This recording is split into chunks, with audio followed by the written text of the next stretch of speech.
মঞ্চে উপস্থিত সম্মানীয় আরামবাগ সাংগঠনিক জেলার সভাপতি মাননীয় সুশান্ত কুমার বেরা মহাশয়, উপস্থিত আছেন আপনাদের যুব মোর্চার সভাপতি মাননীয় কার্তিক দত্ত মহাশয়, এবং উপস্থিত আছে আমাদের যুব মোর্চার নেতৃত্ববৃন্দ, জেলার নেতৃত্ববৃন্দ এবং আমার সহযোদ্ধারা। সবার প্রথমেই আমি আপনাদেরকে অবগত করতে এসেছি যে আজকে যে প্রশিক্ষণ শিবিরটা এখানে হতে চলেছে বা প্রশিক্ষণ পর্ব আমরা যেটা এখানে করতে চলেছি, যতজন আমাদের এখানে যুব মোর্চার কার্যকর্তা এখানে এসে উপস্থিত হয়েছে, যে যার মণ্ডল থেকে যতজন এসছেন, আমি সভাপতির থেকে খবর পেয়েছি, কার্তিকদার থেকে খবর পেয়েছি, এখানে অনেকজনেরই সেই সার্টিফিকেটটা অলরেডি হয়ে আছে।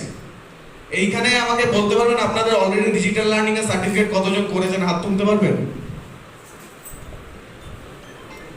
মোটামুটি অনেকগুলো হাত দেখতে পাচ্ছি। তো এইখানে যে ডিজিটাল লার্নিং এর যে প্রশিক্ষণটা এখানে আমরা করতে চলেছি, আমরা খালি সিম্পল স্টেপটা আপনাদের দেখিয়ে দেবো কিভাবে প্রসেস করতে হয়, যারা যারা করেননি। আর যারা যারা করেছেন তারা যে যার নিজের মণ্ডলে গিয়ে যে যার নিজের কার্যকর্তা, নিজের মণ্ডলের কার্যকরী সমিতির সদস্য, কমিটি মেম্বার, যারা আপনাদের মণ্ডলের অফিস বেয়ারার্স আছে এবং আপনাদের যারা পরিচিত যুব কার্যকর্তা আছে, তাদেরকে এই ডিজিটাল লার্নিং এর সার্টিফিকেটটা করিয়ে দিতে হবে। এবার আমি ছোট্ট দু একটা কথা বলে আমি ওইদিকে ডাইরেক্ট চলে যাবো। আপনারা 2 ঘন্টা ধরে বসে আছেন, অনেক দেরিতে আমরা শুরু করেছি, তার জন্য আমরা ক্ষমা চাইছি আপনাদের সকলের কাছে।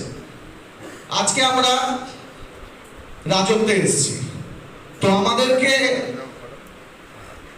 যুব মোর্চাদের একটা জিনিস মাথায় রাখতে হবে, আমরা কিন্তু আর বিরোধী নেই। আমরা বিরোধী মনোভাব নিয়ে আর রাজনীতি আরামবাগ সাংগঠনিক জেলায় করব না। আমরা এতদিন কথায় কথায় পুলিশের সাথে লড়েছি, কথায় কথায় নেতৃত্ব তৃণমূলের নেতাদের সাথে লড়েছি, গাজওয়ারি করেছি, বল দেখিয়েছি, বল প্রয়োগ করেছি, ঠেলাঠেলি খেয়েছি, মার খেয়েছি, ইলেকশনে বুথে বসতে দিতে দেয়নি, অনেক অসুবিধা হয়েছে, মারপিট ঝামেলাঝাটি হয়েছে। কিন্তু আমাদের আজকের যে পরিস্থিতিটা আছে, আমাদের কিন্তু রাজত্ব করার মনোভাব নিয়ে আমাদের নামতে হবে। রাজত্ব বা ক্ষমতা মানে কি? আমরা কাউকে অর্ডার করব, কারোর উপর বল প্রয়োগ করব, কাউকে নির্দেশ দেব, সেটা যদি না করে আমার সম্মানে লাগবে না। আমরা